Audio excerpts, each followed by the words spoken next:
السلام علیکم ورحمۃ اللہ وبرکاتہ۔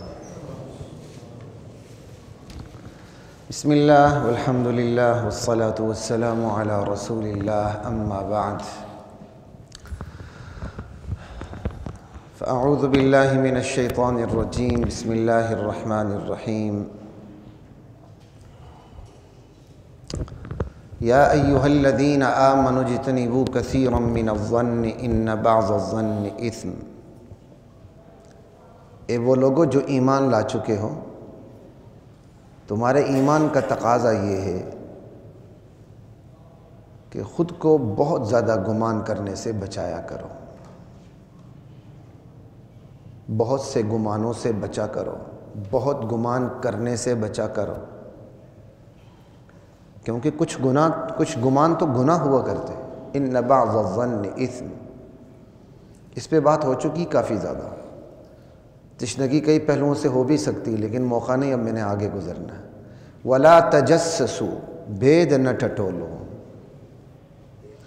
جاسوسی نہ کیا کرو، ایک دوسرے کے پیچھے مت پڑو، چھان پھٹک، چھان بین، جاسوسی، ٹوہ لگانا، راز کو اچک لینے کی کوشش کرنا، یہ عادت اچھی نہیں۔ وَلَا تَجَسَّسُوا، تجسس پر بھی ایک بات ہو چکی ہے، آج سے گزشتہ سے غالباً پیوستہ جمعے بات ہو چکی ہے، جس میں نے بتایا تھا کہ تجسس کے حوالے سے حضرت عمر رضی اللہ عنہ کی طرف ایک واقعہ منسوب کرتے ہیں کہ گشت کر رہے تھے، بندے کو دیکھا گانے کی آواز ہو رہی ہے، جھانک کے دیکھا تو شراب بھی تھی، لڑکی بھی تھی، سب کچھ تھا۔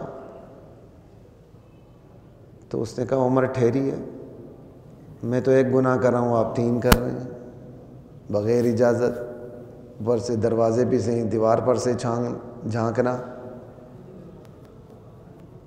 مطلب یہ بالکل فرسودہ، اس پر بھی میری بات ہو چکی ہے، لیکن تجسس کے حوالے سے بہت سی باتیں رہتی ہیں، ٹھیک ہے؟ تو آج اس حوالے سے بھی بات ہوگی انشاءاللہ، پھر ہم تھوڑا سا آگے بھی جائیں گے۔ تجسس کے حوالے سے ایک بات یاد رکھیے، بالکل جس طرح ہر گمان گناہ نہیں ہے اور ہر گمان جائز بھی نہیں ہے، اسی طرح ہر تجسس گناہ بھی نہیں ہے اور ہر تجسس جائز بھی نہیں ہے، ٹھیک ہے؟ تجسس خبرگیری ہے نا، وہ تو اردو بڑی کیا کہتے ہیں، چھوٹی سی زبان ہے، عربی کے اندر تو بڑی وسعت ہے۔ اب اردو میں آپ ایک لفظ کو لے لیتے ہیں تو پھر وہ لفظ آپ کے ذہن میں وہ ایسی باؤنڈریز اپنی طرف سے قائم کر دیتا ہے، ٹو لگانا، پھر آپ خود ہی اپنی لمٹس بنا لیتے ہیں، غلط ٹو لگانا۔ بھائی تجسس، اس میں جاسوسی ہے، لیکن جاسوسی آپ کس نیت سے کر رہے ہیں؟ آپ جاسوسی سے کیا حاصل کرتے ہیں؟ خبر، نالج، کسی کے بارے میں، کسی کے حالات کا آپ کو علم ہو جانا، تو یہ تو پھر اچھی نیت سے بھی ہو سکتا ہے، بری نیت سے بھی ہو سکتا ہے۔ چونکہ شریعت نے روکا ہے، اس لیے جن سے روکا ہے ان کا ذکر پہلے کر دیتا ہوں، ٹھیک ہے؟ ان میں سے اہم ترین جو چیزیں ہیں، اور جہاں شریعت خود تجسس کی اجازت دیتی ہے، قرآن کریم کی آیات اس پر گواہ ہیں، وہ اس کے بعد بات ہوگی۔ پھر انشاءاللہ تجسس کی اقسام پر بھی بات ہوگی، اس کو سمرائز کرتے ہوئے، پھر انشاءاللہ اس بارے میں چند احادیث پہ بھی بات ہوگی۔ موقع ملا انشاءاللہ پھر ہم غیبت کی طرف آگے ٹریول کریں گے، کیونکہ غیبت کے بارے میں بھی بہت زیادہ مسکنسیپشن ہے۔ موقع ملا تو کچھ آج بات ہوگی، اس کے بعد پھر آگے بات ہوگی، اس کے بعد اللہ تعالیٰ نے چاہا پھر ہم بتائیں گے اسلام نسلی مذہب نہیں ہے، خدا کے لیے اس کو نسلی مذہب مت بناؤ۔ اسلام کو نسلی مذہب بنانے کا نتیجہ یہ ہے، سارے سید پاکستان میں پائے جاتے ہیں، سارے سید۔ اب تو ویسے ہی چنگڑ بہت کم رہ گئے ہیں لاہور میں، بڑی محنت کی ہے ایران نے، اٹھا کے چنگڑوں کو سید بنا دیے، سارے جھونپڑے خانہ بدوشیاں ختم ہو رہی ہیں۔ اب دیکھ لیں آپ، میں اور آپ سوئے رہے، انہوں نے چنگڑوں کو سید بنا دیا۔ اب آپ کو پہلے کی نسبت چنگڑ کم نظر آئیں گے، یہ خانہ بدوش چنگڑ ہی کہتے ہیں نا، کہیں پھر وہ کسی کی قوم نہ ہو پھر وہ میرے پیچھے ہی نہ پڑ جائے۔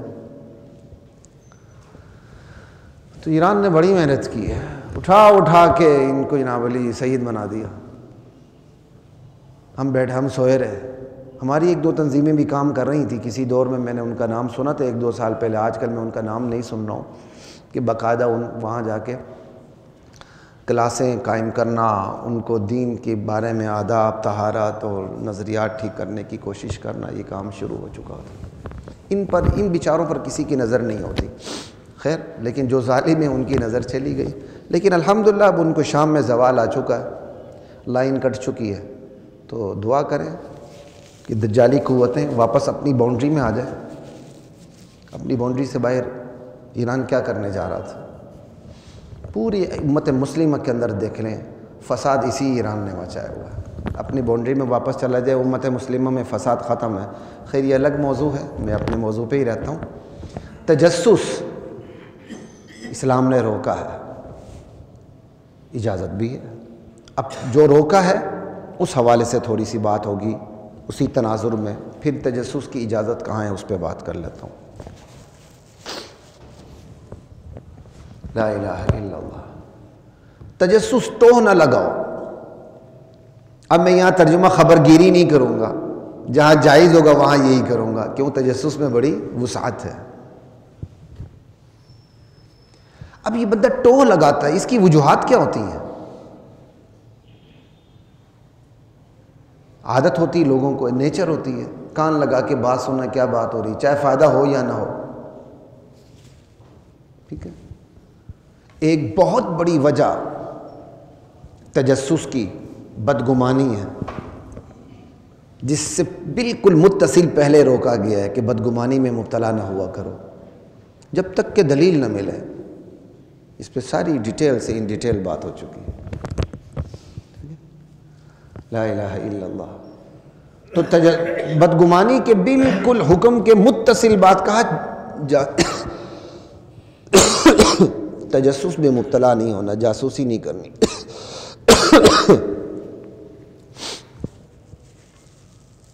وسیم ٹیشو پڑے ہوئے ہیں کہ نہیں؟ احتیاطاً تو ایک آدھ میری جیب میں ہے شاید، ہاں بیٹھے رہیں ضرور، یہاں میں خل ڈبہ رکھا ہوتا ہے، نہیں ہے تو پھر ٹھیک ہے۔ اس کی ایک بہت بڑی وجہ بدگمانی ہے۔ بندہ جس کے بارے میں بدگمان ہو جائے نا، پھر اس کی ٹوہ میں لگ جاتا ہے، کیا کرتا ہے کیا نہیں کرتا، سمجھ آئی؟ صحابہ کا کیا عجیب مزاج تھا، وہ خبر گیری کیا کرتے تھے، وقت گزارا کرتے تھے کہ رات عبادت کیسے کرتا ہے، کیا یہ حسن ظن کا بھی تو کمال ہے نا۔ یعنی بالکل دو متضاد رویے ہیں۔ دیکھیں، ہم ٹو لگاتے ہیں کسی کی برائی ہمیں پتہ چلے، اور صحابہ تجسس کرتے تھے اچھائی پتہ چلے، یہ اچھائی کس معیار پہ کرتا بندہ، تاکہ ہم بھی اسی معیار پہ آ کے اچھائی کو کریں۔ سمجھے؟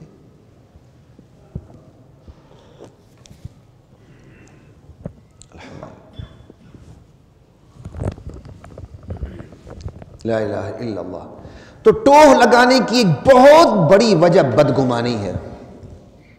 بندہ جب بلا وجہ کسی کے بارے میں بدگمان ہوتا ہے اور اس کے پاس دلیل بھی نہیں ہوتی، وہ ٹوہ میں لگ جاتا ہے۔ ہاں، دلیل کی بنیاد پر بھی ٹوہ میں بندہ لگ جاتا ہے۔ جب ایک کے بارے میں پتہ چل جائے کہ یار اس قسم کا بندہ ہے، تو پھر خود کو بچانے کے لیے پھر وہ تھوڑا سا تجسس کرتا ہے، یہ جائز ہے۔ یہ ساری چیزیں آپس میں اتنی قریب ہیں کہ میں اتنا کچھ بات کرنے کے باوجود ڈرتا ہوں کہ بھائی کوئی ایسی بات پہلو نہ رہ جائے کہ خواہ مخواہ کوئی اعتراض پیدا ہو جائے۔ تو جو ساتھی دین کے مطالعے میں رہتے ہیں ان کے لیے مسائل بہرحال پیدا نہیں ہوتے۔ جو جمعے کے نمازی ہوتے ہیں، غلطی سے کسی وقت پہلے آ گئے تو پھر ان کے دل میں بہت سے اعتراضات پیدا ہو جاتے ہیں۔ تو ٹوہ لگانے کی ایک بہت بڑی وجہ بدگمانی ہے۔ بندہ جب بدگمانی کرتا ہے تو اس کا الٹیمیٹ رزلٹ یہ ہوتا ہے کہ بندہ اس کے پیچھے، جس کے بارے میں بدگمان ہوا ہوتا ہے، اس کے پیچھے پڑ جاتا ہے، اس کے عیب تلاشتا ہے، ٹٹولتا ہے، چھان بین کرتا ہے۔ ایک بہت بڑی وجہ بدگمانی ہے۔ اور دوسری بہت بڑی وجہ بدنیتی ہے۔ بندہ کسی کے پیچھے پڑ جاتا ہے کہ اس کے عیب مجھے معلوم ہو جائے، اس کا کوئی راز مجھے پتہ چل جائے۔ کیا کریں، یہ شیطان موبائل ہمارے پاس ہے، جس چیز کی ہمیں خبر نہیں ہونی چاہیے اس کی بھی ہمیں خبر ہوتی ہے۔ انڈین عورت ننگی ہو کے آ رہی ہوتی ہے، میم کر کے سارے اس کے پیچھے جا رہے ہوتے ہیں، اب ہماری بھی نظر پڑتی، کیا کریں، ہم بھی گناہ گار ہوتے ہیں۔ اللہ کرے، میں تو چاہتا ہوں کسی وقت یہ سوشل میڈیا وہ جو اپنا ہو رہا ہے ٹھیک ہے، لیکن یہاں سے میں اپنے موبائل سے اڑا دوں، اللہ توفیق دے۔ یہ کیا کشش ہے کہ بندہ لڑکی ننگی ہو جائے، کچھا پہن کے آ جائے اور لوگ اس کے پیچھے پیچھے جائے، تو پیچھے محبت سے جا رہے ہیں، آنر دینے کے لیے جا رہے ہیں، ہوس میں جا رہے ہیں۔ وہ کتیا ہے، پیچھے جانے والے کتے ہیں۔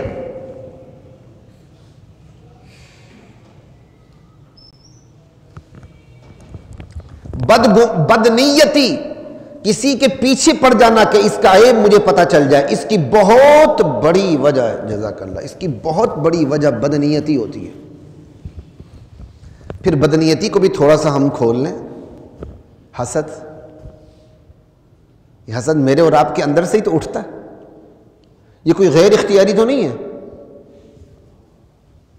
حسد ہو گیا جی، وہ اب حسد کی وجہ سے بندہ اس کے پیچھے یہ اس کی تو گڈی چڑھ گئی ہے، اس کی ٹانگ کھینچنی چاہیے۔ اور ٹانگ کھینچنے کا طریقہ کیا ہے؟ اس کا کوئی راز مجھے معلوم ہو جائے تاکہ اس کی حیثیت عرفی پہ ضرب لگے،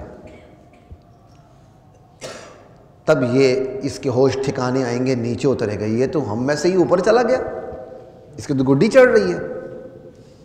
حسد کی وجہ سے بندہ ٹوہ میں لگ جاتا ہے، کسی کی باتیں اچک لینے کی کوشش کرتا ہے، اور یہ بھی حسد بھی تو بدنیتی ہے۔ نفرت کی وجہ سے بندہ پیچھے پڑ جاتا ہے، نفرت بھی تو بدنیتی ہے۔ ایک کو خواہ مخواہ ایک سے نفرت ہو گئی، بس وہ انتظار میں رہتا ہے مجھے اس کی بات ملے صحیح، تاکہ میں اپنی نفرت کی آگ ٹھنڈی کر سکوں، میں اپنی حسد کی آگ ٹھنڈی کر سکوں۔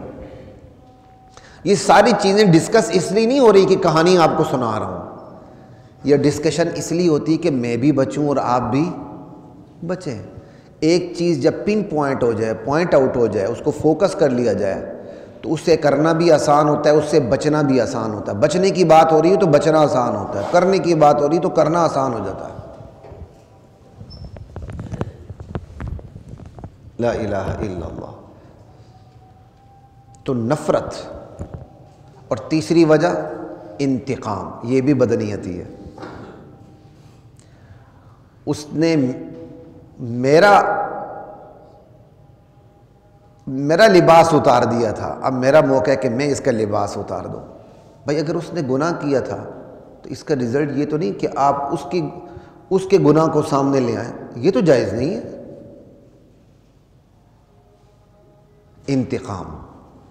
انتقام کی آگ بندے کو مجبور کرتی کہ جاؤ ٹوہ لگاؤ، اس کی بات لے آؤ، بات ملے گی، انتقام کی آگ ٹھنڈی ہوگی۔ اور چوتھی وجہ جو بدنیتی ہی ہے، مغلوب کرنا، کسی کو تھلے لگانا۔ راز اس لیے ٹٹولا جاتا ہے، اس کا راز میرے ہاتھ میں آ جائے، پھر میں اسے بتا دوں، اور پھر یہ بندہ میرے سامنے زندگی میں سر نہ اٹھا سکے، ہمیشہ میرے سامنے مغلوب ہو کے رہے۔ یہ بھی بہت بڑی وجہ ہوتی ہے، یہ بھی تو بدنیتی ہے۔ لا الہ الا اللہ واللہ اکبر۔ اور پانچویں وجہ کسی کے راز کو تلاشنا، کیوں؟ ٹوہ لگانا، کیوں؟ بلیک میلنگ کے لیے۔ یہ آج کل کے یونیورسٹیز کے اندر طلبہ بہت کرتے ہیں، طالبات طلبہ کے پیچھے پڑی ہوتی ہیں، طالبات بھی کسی سے پیچھے نہیں ہے۔ خدا کی قسم مجھے تو طالبات سے زیادہ ڈر لگتا ہے، یہ ہمارا اپنا تجربہ ہے۔ طالب جو ہوتا ہے نا، طالب اسٹوڈنٹ، جو میل اسٹوڈنٹ ہوتا ہے، اسے پھر بھی کچھ حیا آ جاتی ہے، یار ٹیچر آ رہے ہیں، میرے ٹیچر نہ صحیح ادارے کے ٹیچر ہیں، یونیورسٹی کے ٹیچر ہیں۔ اور لڑکی جو ننگ دھڑنگ ہوئی ہوتی ہے، وہ شیرنی کی طرح سے دیکھتی ہے جب آپ کیا کہتے ہیں آبزرو کر رہے ہوتے ہیں، کہ تو کون ہو؟ وہ اپنے عمل سے بتاتی ہے کہ میرا جسم میری مرضی، تو کون ہوتا ہے مجھے میرے اس عمل کا نوٹس کرنے والا؟ میں جس یونیورسٹی میں پڑھاتا تھا، بہت نامی گرامی یونیورسٹی، اس کے بیچارے وی سی جو فاؤنڈر تھے وہ سست گلگت بلتستان کی طرف جاتے ہوئے سست سے واپسی پر ان کی گاڑی کو حادثہ ہوا، بیٹا ہی ان کا ڈرائیو کر رہا تھا، بیچارے فوت ہو گئے۔ بڑے نیک انسان تھے اپنی ذات میں، لیکن جو یونیورسٹی میں انہوں نے ماحول دے رکھا تھا، مجھے وہاں کے ایک بہت بڑے ذمہ دار نے یونیورسٹی میں بات خود بتائی، کہتے لڑکا لڑکی آپس میں فزیکل مذاق کر رہے تھے، وہ جو ٹی نہیں ہوتی جو یہ انجینئرز کے پاس ہوتی ہے ٹی، کہتے ہیں وہ اس کے سینے پہ یا پیٹ پہ لگا رہا تھا لڑکا اس طرح کوئی، کہتا میں نے باہر نکلا، انہیں ٹھیک ٹھاک سنا دی، کہتے وہ کمپلین لے کے چلے گئے وی سی کے پاس، ریکٹر کے پاس، کہتا ریکٹر کو تب چڑھ گئی، کون ہے؟ ریکٹر کو تب چڑھ گئی اور وہ اسٹوڈنٹ کی فیور میں آ گیا، وہ حاجی نمازی جناب، وہ حاجی نمازی صاحب، اسے تپ چڑھ گئی اور وہ اسے فوراً بنا لیا، کون سا ٹیچر ہے جس سے یہ کیا، بلاؤ اس کو۔ وہ ٹیچر کہتے ہیں جب میں گیا تو ان کو پتہ ہی نہیں تھا کہ میں ہوں۔ اچھا اچھا اچھا اچھا شاہ صاحب آپ ایسا کریں، یہ بات ادھر ادھر مٹی پاؤ پالیسی۔ وہ شاہ صاحب کے بارے میں نرمی کیوں ہوئی؟ اس لیے کہ شاہ صاحب جس ذمہ داری پہ بیٹھے ہوتے وہ ذمہ داری تھی کہ یونیورسٹی کو، چونکہ یونیورسٹی ٹرسٹ ہے لہٰذا پوری دنیا سے جو چندہ مانگنا ہے، یہ چندہ مانگنا، یہ سارا الزام حالانکہ الزام نہیں ہے، مدرسوں پہ آتا ہے۔ خدا کی قسم یہ جو یونیورسٹیاں چندہ مانگتی ہیں نا، اللہ اللہ، ان کو تو ڈالروں میں چندے آتے ہیں، اور چندے کنڈیشنل چندے آتے ہیں، ہم تمہیں یہ چندہ دیں گے اور تم اپنی یونیورسٹی میں یہ ماحول دو گے۔ باقاعدہ میں جس یونیورسٹی میں تھا باہر کے ڈیلیگیشنز آتے تھے، باقاعدہ پوری یونیورسٹی کی انوائرمنٹ وہ چیک کرتے تھے کہ جو پیسہ دے رہا ہے، وہ کہتے ہیں نا پیسہ پھینک تماشا دیکھ، تو ویسے پیسہ نہیں پھینکتے۔ یہ حالت ہے ہماری۔ خیر بات کہاں سے کہاں چلی گئی؟ بلیک میلنگ، اور یہ بلیک میلنگ یونیورسٹی کے لڑکے لڑکیوں میں بھی بہت زیادہ ہے۔ لڑکا لڑکی کو بلیک میل کر رہا ہے، لڑکی لڑکے کو بلیک میل کر رہی ہوتی ہے، لڑکے کو اتنا فرق نہیں پڑتا، اور جب بیچاری لڑکی بلیک میل ہو رہی ہوتی تو بہت سی لڑکیاں جو خاندانی ہوتی ہیں اور خاندان نے بے-احتیاطی سے اس کو کیا کہتے ہیں، لاہور میں، اسلام آباد میں، ایسی جگہوں کے اوپر ہاسٹل لائف گزارنے کے لیے بھیجا ہوتا ہے۔ خدا کی قسم، انا للہ و انا الیہ راجعون۔ آپ میں سے بھی کسی کی بیٹی بہن ہے تو خدا کے لیے احتیاط کریں۔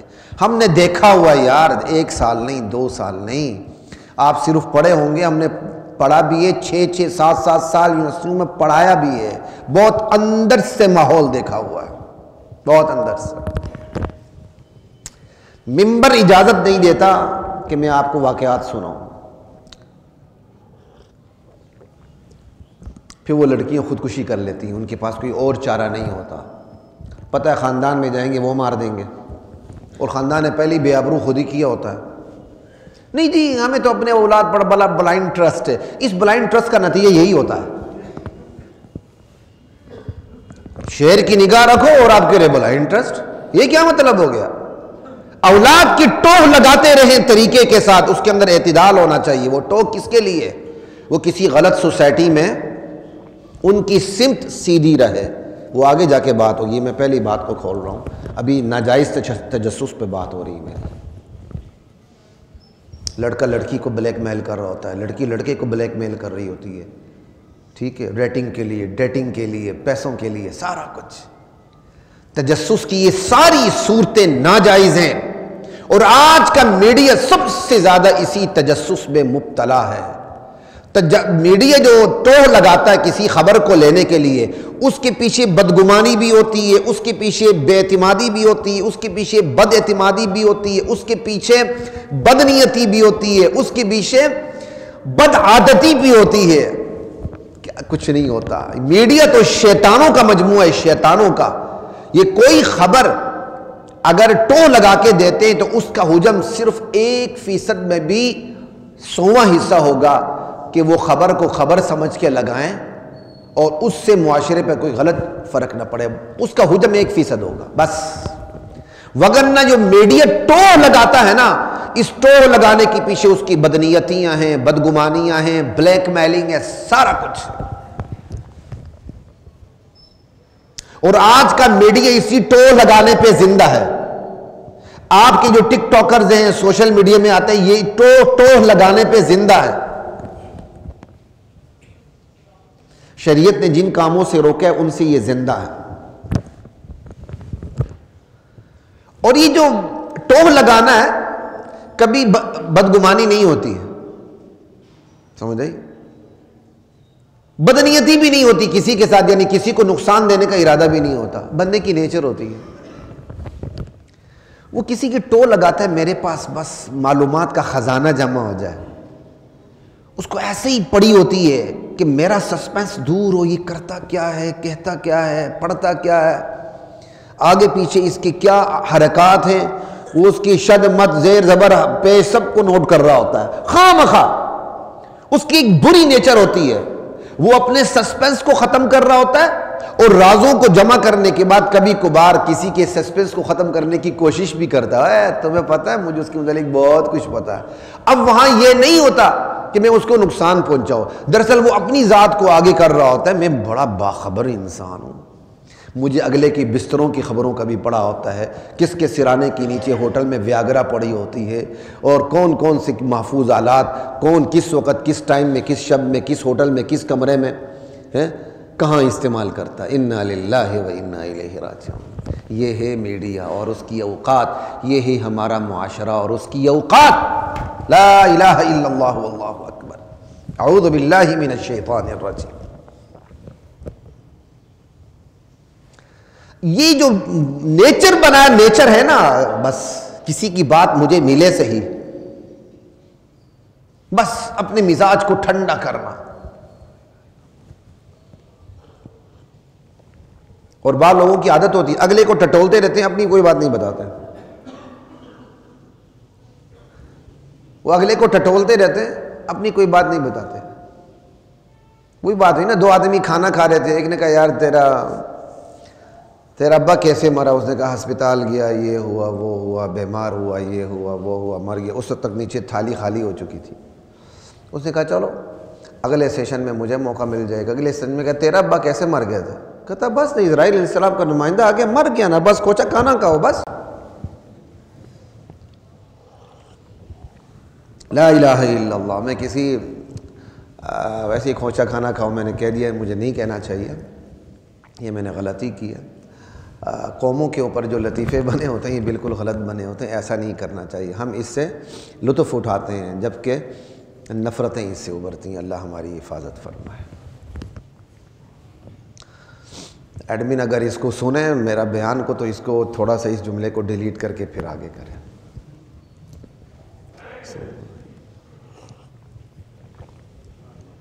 ہاں ہاں اچھا، ایک اور عادت بھی ہوتی ہے لوگوں کی، اگلے کی جانچ پڑتال کرنا. بس خود اپنے کو تولنا نا، وہ تگڑی بنا ہوتا ہے سب کے لیے، میں فلاں کو تولوں، فلاں کو تولوں، فلاں کو تولوں. اور یہ مرض نمازیوں اور مقتدیوں میں بھی بہت آ جاتا ہے، اپنے امام اور خطیب کے بارے میں، اپنے مقتدا کے بارے میں. جس سے دین سیکھتے ہیں شیطان ان کے بارے میں ان کے دل میں بھی یہ بیماری ڈال دیتا ہے. یار ہم جس سے دین سیکھتے ہیں، جو بڑا اپنے آپ کو جبرائیل امین بناتا ہے، بڑا جنید بغدادی بنا ہوتا ہے، ممبر کے اوپر ہر ایک کی خبر لے رہا ہوتا ہے، اس خود کو بھی تو دیکھے نا، یہ خود کہاں کھڑا ہے، یہ کتنا پانی میں، اس کا وزن کتنا، اس کا ویٹیج کتنا، ذرا دیکھو تو صحیح ہے اس کو. تو میں آپ کو مشورہ دوں، کسی عالم کو ٹٹولنا ہو نا تو سب سے پہلے اس کے عقیدے سے ٹٹولیں. سمجھ آئی بات کی؟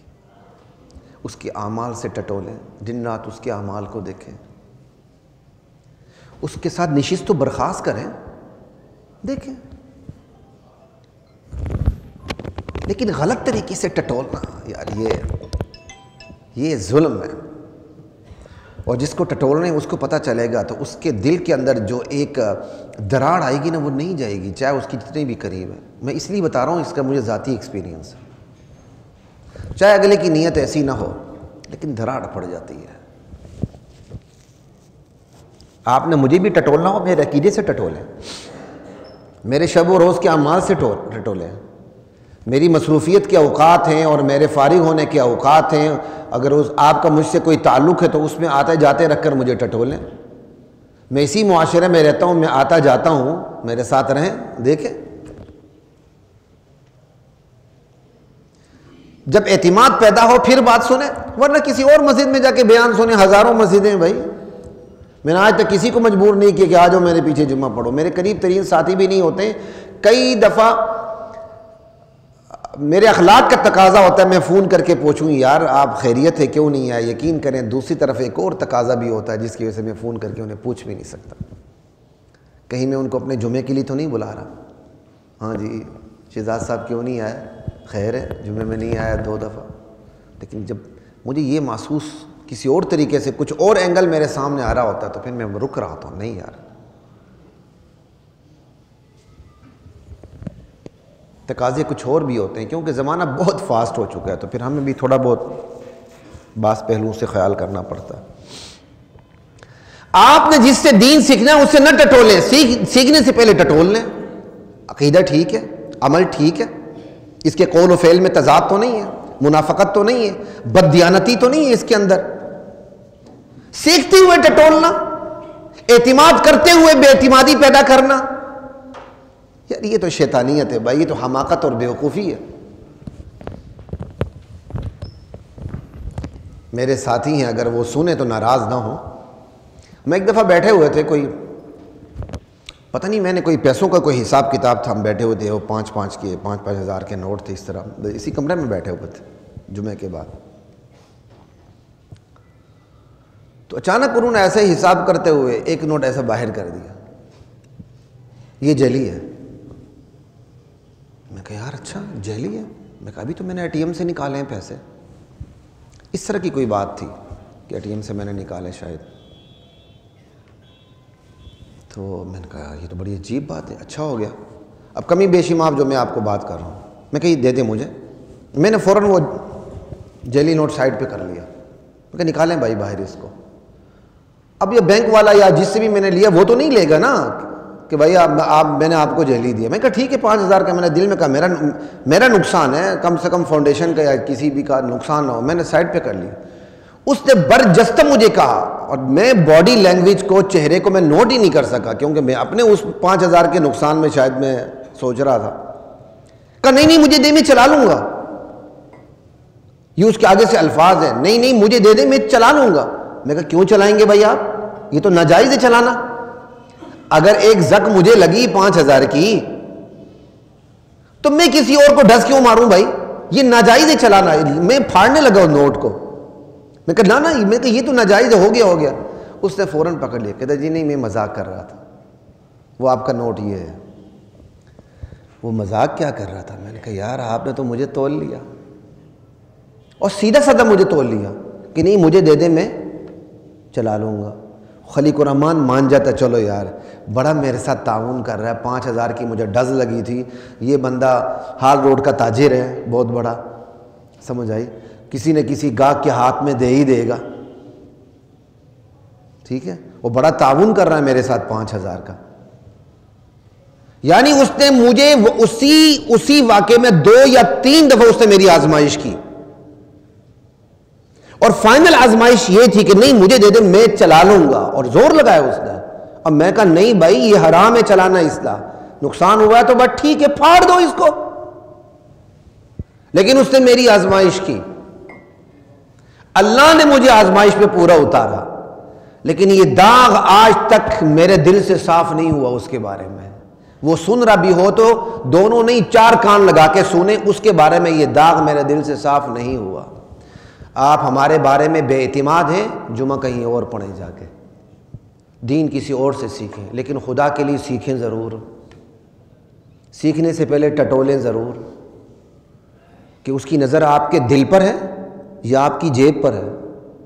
پھر فیصلہ کریں کہ دین سیکھنا ہے کہ نہیں سیکھنا ہے.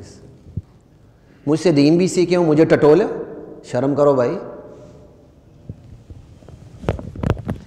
اور جب بھی مجھے یہ چیز یاد آتی یقین کریں میرا مزہ کرکرا ہو جاتا ہے. کہ اس بندے نے مجھے ایک ہی واقعے میں 2-3 دفعہ ٹٹولا، اور ایسے ٹٹولا کہ مجھے احساس تک نہیں ہوا۔ حالانکہ الحمدللہ باڈی لینگویج کو نوٹ کرنے میں اللہ تعالیٰ نے مجھے بھی ملکہ دیا، ایسی بات نہیں ہے، میں اس ممبر پر ویسے نہیں بیٹھا ہوا۔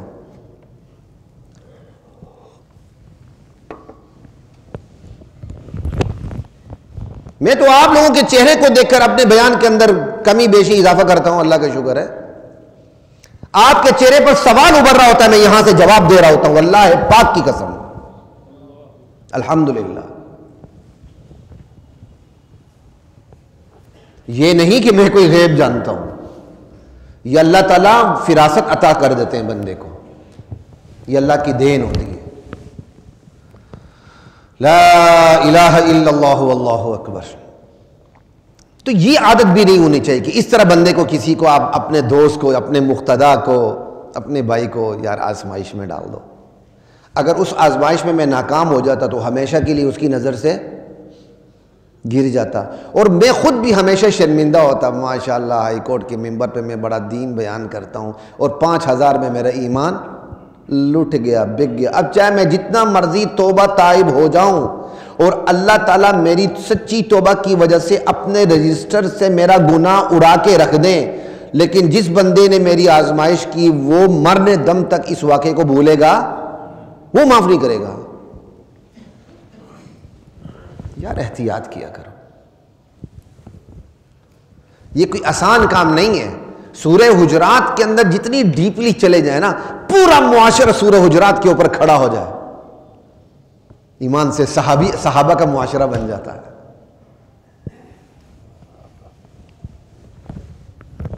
وَلَا تَجَسَّسُوا، جاسوسی نہیں کرنی، ٹوہ میں نہیں لگانا۔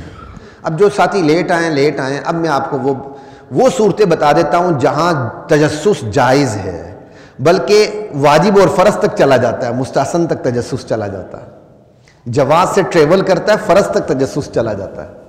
تجسس خبرگیری کرنا، ٹوہ لگانا، حالات معلوم کرنا، ٹھیک ہے۔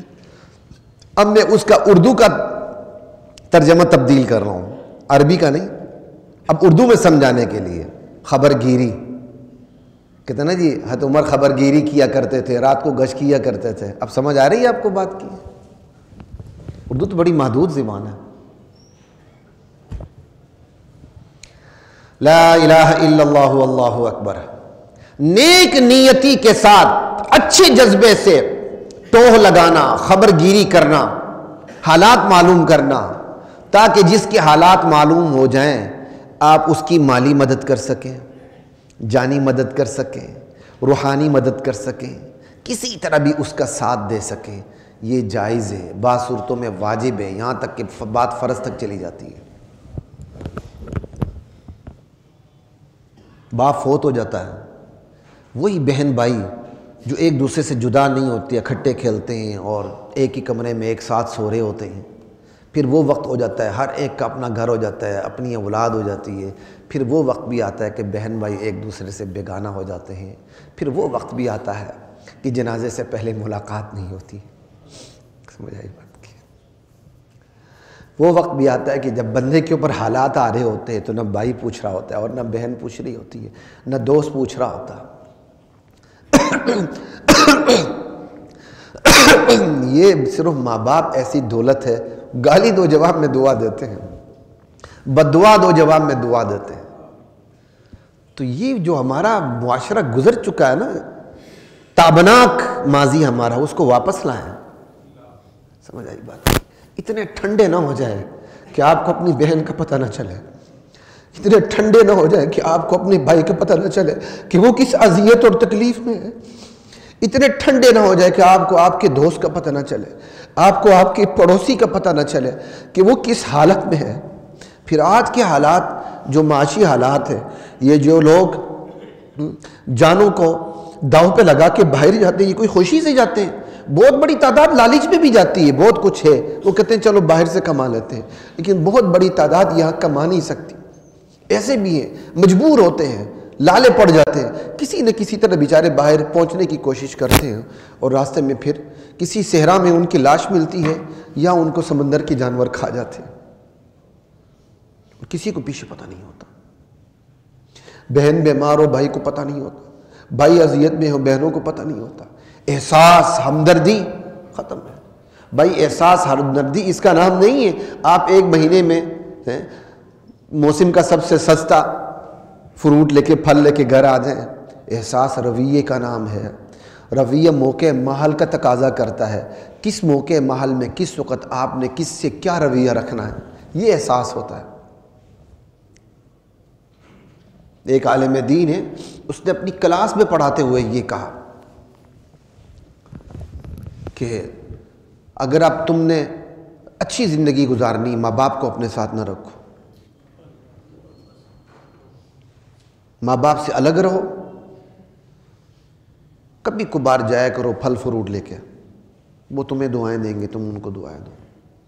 کلاس میں طالب علم بیٹھا ہوتا، وہ بے چین ہو گیا، اس نے سوال کیا، استاد جی ماں باپ بوڑھے ہو جائیں کیا کریں؟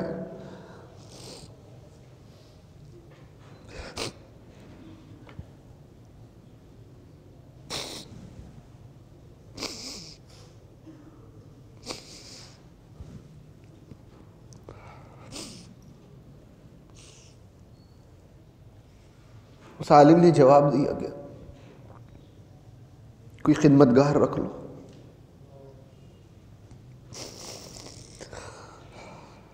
ہم دوسروں کو رونا روتے ہیں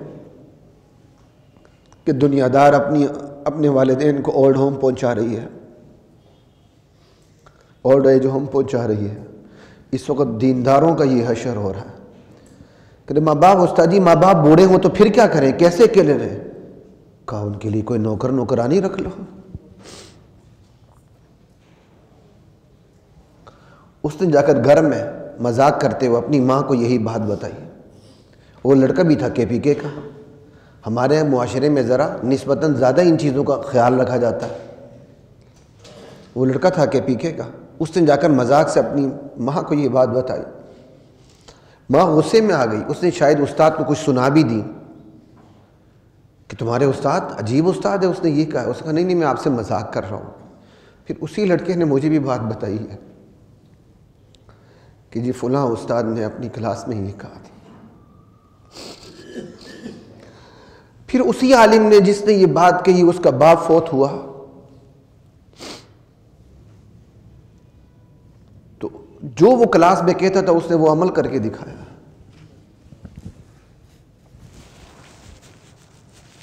اس کی ماں زندہ ہے، بس مہینے 2-3 مہینے میں ایک چکر لگائیں، بس 1-2 درجن مالٹے اور امرود لے کے آ جائے، بس کل یہ اوقات ہے ماں باپ کی۔ ہم کیا درس دے رہے ہیں لوگوں کو؟ اللہ کہتا ہے وَفِي أَمْوَالِهِمْ حَقٌّ لِلسَّائِلِ وَالْمَحْرُومِ۔ ارے تم لوگ جن کے پاس کچھ تھوڑی بہت اپنی ضرورت سے زائد دولت ہے، تمہارے مالوں میں ان کا بھی حق ہے۔ جو بیچارے فقر و فاقہ سے مجبور ہو کے تم سے مانگتے ہیں، اور ان کا بھی حق ہے۔ جو غیرت کے ہاتھوں مجبور ہو کہ تم سے مانگتے ہی نہیں ہیں لیکن محتاج بہت ہیں، ان کو ٹٹولو، ان کے حالات کو دیکھو، اپنے پڑوس میں دیکھو، اپنے محلے گاؤں میں دیکھو، آس پاس دیکھو، حالات کی خبر گیری کرو۔ جو مجبور ہیں ان کے حالات کا پتہ کرنے کے بعد ان کے مانگے بغیر ان کی جا کے مدد کرو۔ یہ قرآن بتا رہا ہوں آپ کو، قرآن جو قرآن بیگانوں کے بارے میں یہ حکم دیتا ہے، وہ قرآن ماں باپ کے بارے میں کتنا بڑا حکم دیتا ہوگا۔ رب ارحمہما کما ربیانی صغیرا، اور اس سے پہلے الفاظ کیا ہیں؟ وَقَضَىٰ رَبُّكَ أَلَّا تَعْبُدُوا إِلَّا إِيَّاهُ، تمہارے پروردگار نے یہ فیصلہ کیا ہے کہ اس کے سوا کسی کی عبادت تم نہ کرو۔ وَبِالْوَالِدَيْنِ إِحْسَانًا، رب کا فیصلہ یہ ہے کہ تم والدین کے ساتھ حسن سلوک کرو۔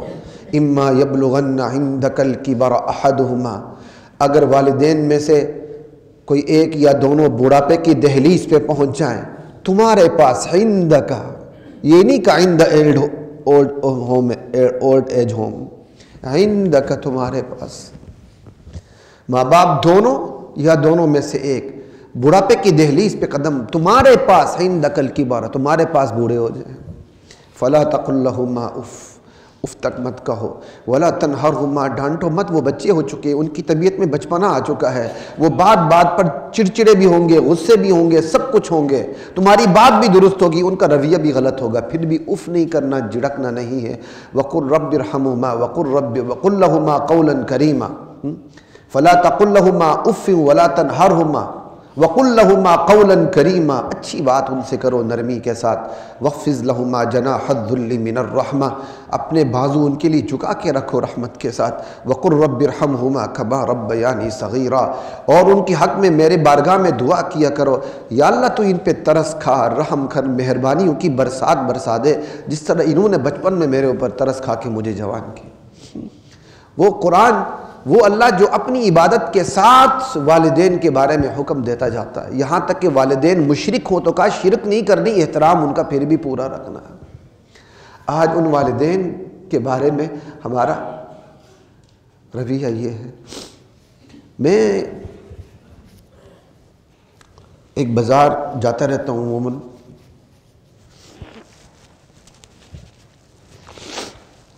وہاں ایک بٹ صاحب ہیں،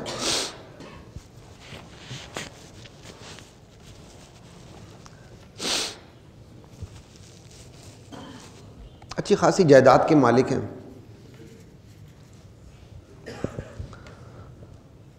شاید ان کی ایک آدھ مارکیٹ بھی ہوگی، بس وہاں کھڑے ہوتے ہیں تو ایک خالی پلاٹ پڑا ہوا ہے، تو لوگ مارکیٹ میں آتے ہیں تو اپنی موٹر سائیکل وغیرہ کھڑی کرنے کی جگہ نہیں ہوتی تو وہاں کھڑی کرتے ہیں، تو وہ کھڑے ہوتے ہیں، تو وہاں سے ان کو موٹر سائیکل کھڑی کرنے کے 20-30 روپے وہ لیتے ہیں کھڑے ہو کے۔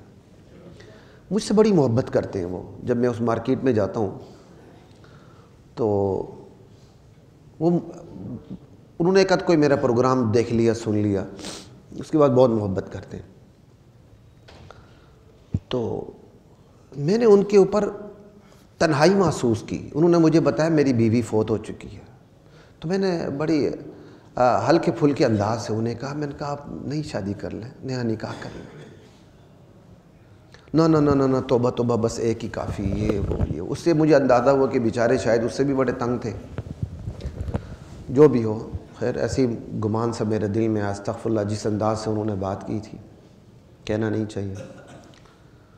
تو ان کے ساتھ جب میری تھوڑی بہت بات ہوئی تو اب وہ وہاں نہیں رہتے ہیں، ذرا دور رہتے ہیں، تو مجھے کہنے لگے کہ میری بیوی فوت ہو چکی ہے، میں اکیلا رہتا ہوں، میں اپنے کپڑے بھی خود دھوتا ہوں، اپنا سالن بھی خود بناتا ہوں۔ میں نے کہا آپ کے بچے نہیں ہیں؟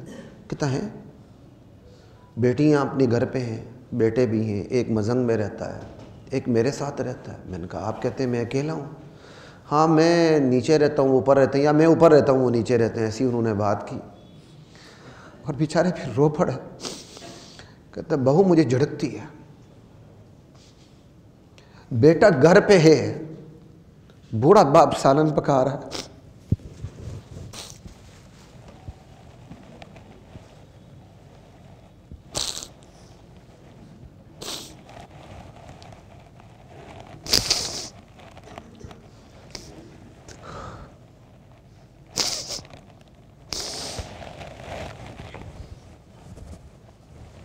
وہ بیچارہ بوڑھا باپ کپڑے بھی خود دھو رہا ہے، سالن بھی خود بنا رہا ہے۔ کہتا میں کپڑے بھی خود دھوتا ہوں، استری بھی خود کرتا ہوں، ہوتے ہوئے اکیلا بیچارہ۔ وہ بات کرتے کرتے وہ ساتھ اس نے سہارا لگایا، موٹر بائک کے اوپر بیٹھ گیا، رو پڑا بیچارہ۔ میں نے اس کی گالوں کو ہاتھ لگایا، اس سینے سے میں نے اسے لگایا، میں کہ میں آپ کے حق میں اسپیشل دعا کروں گا۔ اس نے کچھ ایسی درد بری ایک دو اور باتیں بھی کہیں جو مجھے یاد نہیں۔ وہ کہتا بس میرا دل اچاٹ ہو گیا، میری زندگی بس میرا دل اچاٹ ہو گیا، یعنی اب زندگی سے اس کی جو ایک دلچسپی ہوتی ہے وہ ختم ہو چکی تھی۔ صاحب اولاد ہے، صاحب جائیداد ہے، وہ جہاں کھڑا ہو کے موٹر سائیکل کی خالی پیسے وصول کرتا ہے، وہ کروڑوں کی جگہ کروڑوں کی، وہ جو جہاں کھڑے ہو کے صبح سے شام تک خالی پیسے وصول کر رہا ہوتا ہے، وہ پیسے بھی بیٹوں کی جیب میں جانے ہیں. یہ حالت ہے. تو حضرات محترم، خبر گیری ہمارے معاشرہ کا ایک تابناک چہرہ تھا. پڑوسی بھوکا نہ سوئے، اللہ کے نبی کی حدیث میں. اور آج بھائی کو بھائی کا پتہ نہیں، بہن کو بہن کا پتہ نہیں، بہن کو بھائی کا پتہ نہیں. خونی رشتے فرسٹ کزن وغیرہ بھی ختم ہو چکے ہیں. کسی دور میں سیکنڈ سٹیپ کزن نہیں تھے، اب تو فرسٹ کزن کی بھی کوئی حیثیت نہیں ہے. بچوں کو اپنے دادے کی نہ شکل یاد ہے نہ نام کا پتہ ہے، بمشکل ماں باپ کا پتہ ہے. اور اب وہ دور بھی آ چکا ہے، بچے باہر چلے جاتے ہیں اور بعد میں آ کر اپنی ماں کی اپنی باپ کی قبر تلاش کرتے ہیں، وہ ان کو قبر ہی نہیں مل رہی ہوتی. اور ہمارے یوٹیوبر ساری محنت اسی پہ کر رہے ہیں کہ تم نے کمانا کیسے ہے. یہی کمانا کامیابی ہے. سارے کماؤ پوت بنے بس، اور کوئی نہیں. ملک میں ڈالر آ جائیں، یورو آ جائیں، بس سارا ماحول بنا ہوا ہے. خبر گیری کرنا، حالات سے باخبر رہنا، ٹوہوں میں لگے رہنا. میرا پڑوسی بھوکا تو نہیں سو رہا، میرے پڑوسی کا بچہ فیس نہ دینے کی وجہ سے سکول مدرسے کی تعلیم سے مدرسے تو خیر بہت بڑی جنت ہے اس وقت، وہ آپ کو مفت پڑھا رہے ہیں. اگرچہ حکومت کی کوشش ہے کسی طرح مدرسوں میں بھی فیسوں کا نظام آ جائے.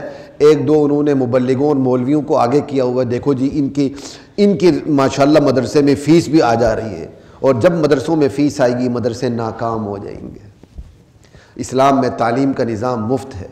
باہر کی یونیورسٹیاں پی ایچ ڈی تک مفت کروا رہی ہیں، کے جی سے لے کر پی ایچ ڈی ڈاکٹر تک، M B B S doctor تک وہ مفت بناتے ہیں.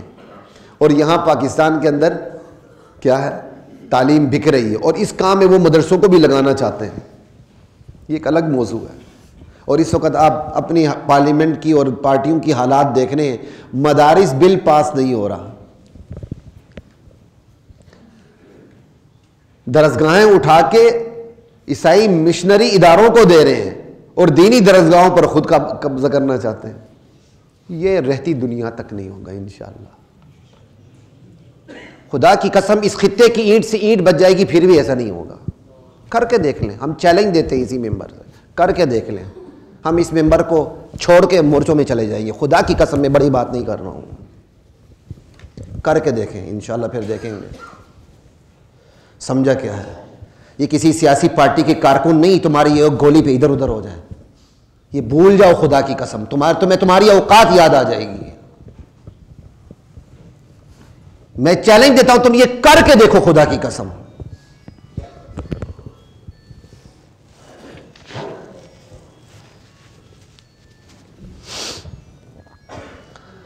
تو یہ جو خبر گیری ہے اپنے پڑوسیوں کی، اپنے خونی رشتوں کی، اپنے رشتہ داروں کی، اپنے آس پاس محلے داروں کی، اپنے علاقے کی، اپنے ملک کی، اپنے مسلمان بھائیوں کی خبر گیری، جان کی، مال کی، عزت و آبرو کی، عقل نسل کی، اس خبر گیری کے لیے ٹوہ لگانا، ارے بھائی یہ صرف جائز نہیں ہے، مستحب ہے. اور بس بعض صورتوں میں جا کر یہ واجب تک بن جاتا ہے. جہاں مسلمان بھوکے ننگے مر رہے ہوں وہاں جا کے ٹوہ لگانا آپ کے اوپر فرض عین بن جاتا ہے کہ آپ ان کی حالات کی خبر گیری کریں اور مشکلات کے مطابق ہم ان کی مدد کریں. استاد اپنے شاگردوں کی ٹوہ لگائے، کہیں بچہ ڈی ٹریک تو نہیں ہو رہا. والدین اپنے بچوں کی ٹوہ لگائیں، کہیں ہمارا بچہ ڈی ٹریک تو نہیں ہو رہا. اور آج ایسے والدین بھی ہیں جو اپنے بچوں کی اس طرح ٹوہ لگاتے ہیں، کہیں میرے بچے کا تعلق کسی داڑھی والے مولوی صاحب صوفی صاحب تو نہیں ہو رہا، کہیں خدا نخواستہ میرا بچہ مسیحڑا نہ ہو جائے، مسجد میں جانا شروع نہ کر دے، کوئی داڑھی وغیرہ نہ رکھ لے. یہ میرے اپنے ذاتی دوست کے ساتھ ہوا ہے. اس کا باپ کسی کے ساتھ اس کی دوستی، مذہبی بندے کے ساتھ دوستی لگانے ہی نہیں دیتا تھا. اس کی ٹو میں لگا رہے، اس کے بھائی ٹو میں لگے رہتے تھے کہیں اس کا کسی دیندار سے کوئی تعلق نہ ہو جائے. وہ مجھ سے آ کے چھپ کے ملتا تھا. یہ میں اپنے لڑکپن کی بات کر رہا ہوں. فٹ بال کھیلتے کھیلتے وہ مجھ سے دینی مسائل پوچھتا تھا. میں فٹ بال کھیلتے کھیلتے اس کو دین کے مسائل بتایا کرتا تھا. اس کے ماں باپ ماشاءاللہ جو اس کو دینداروں کے ساتھ بیٹھنے نہیں دیتے تھے، حج پہ چلے گئے. کیا یہ حج اثر کرے گا؟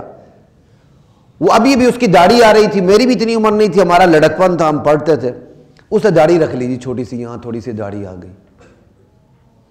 اور جب وہ ایئرپورٹ پہ ماں باپ کو لینے گیا جو حج کر کے آیا تھا، باپ نے کہا، اس نے کہا یہ تو نے کیا کوچی رکھی ہے؟ انا للہ و انا الیہ راجعون. وہ برتن دھونے والی چیز ہوتی ہے اس کو کہتے ہیں. اور جیسے ہی گھر پہنچے، باپ نے پہلا فریضہ حج کرنے کے بعد یہ ادا کیا کہ ایک سائڈ سے بچے کی پوری داڑھی کاٹ دی. کہا جاؤ اب نائی کے پاس جا کے کٹا دو. وہ میرا دوست کئی دنوں تک میرے پاس نہیں آیا، جب آیا تو اس نے پورے چہرے کو رومال سے ڈھانپا ہوا تھا. وہ نہ اتارے. میں کہا یار کیا ہوا بتاؤ تو صحیح. نہ اتارے. میں نے زبردستی ہوا. میں کہا خرم تمہیں کیا ہوگا؟ میں نے زبردستی، داڑھی نہیں تھی، غالباً رو پڑا یا اس کی آنکھوں میں آنسو آ گئے. میں کہا یہ کیا ہوا؟ کہتا ابو نے حج سے آ کر پہلا نیک کام یہ کیا ہے. یہ نیک کام تو میں کہہ رہا ہوں نا آپ کو. حاجی نمازی نے آ کے بچے کی داڑھی ایک سائڈ سے کاٹنے کے بعد کہا جا کے باقی نائی سے کٹوا دو. ہم بچوں کی ایسی ٹو لگاتے ہیں، کہیں کسی دیندار سے تعلق تو نہیں ہے. اور اس کا رزلٹ بھی بتا رہا ہوں. باقی سارے بیٹے اتنے بڑے آفیسر جو ریٹائرڈ ہو گیا، اس کو چھوڑ کے چلے گئے اپنے باپ کو. ریٹائرمنٹ بھی تو پینشن بھی تو آتی ہوگی نا. وہی لڑکا جس کی ٹو میں لگے رہتے تھے اس کا دینداروں سے تعلق نہ ہو، اس نے مجھے خود بتایا کہ اس بڑھاپے میں اپنے ماں باپ کو میں پال رہا ہوں. الحمدللہ. صرف بھائیوں میں صرف میں ہوں جو اس بڑھاپے میں ماں باپ کے ساتھ ہے. اولاد کی دینی تربیت کریں. خدا کی قسم یہ آپ کو آپ کے بڑھاپے میں تنہا نہیں چھوڑیں گے. آپ کو اولڈ ایج ہوم نہیں پہنچائیں گے، یہ میں گارنٹی دیتا ہوں. کوئی ایسا کرے آپ کے ساتھ، میرے گھر میں آ کے رہے میرے ساتھ. سمجھ آئیے. آپ کو اولڈ ایج ہوم انشاءاللہ اولڈ ہاؤس نہیں پہنچائیں گے آپ کو.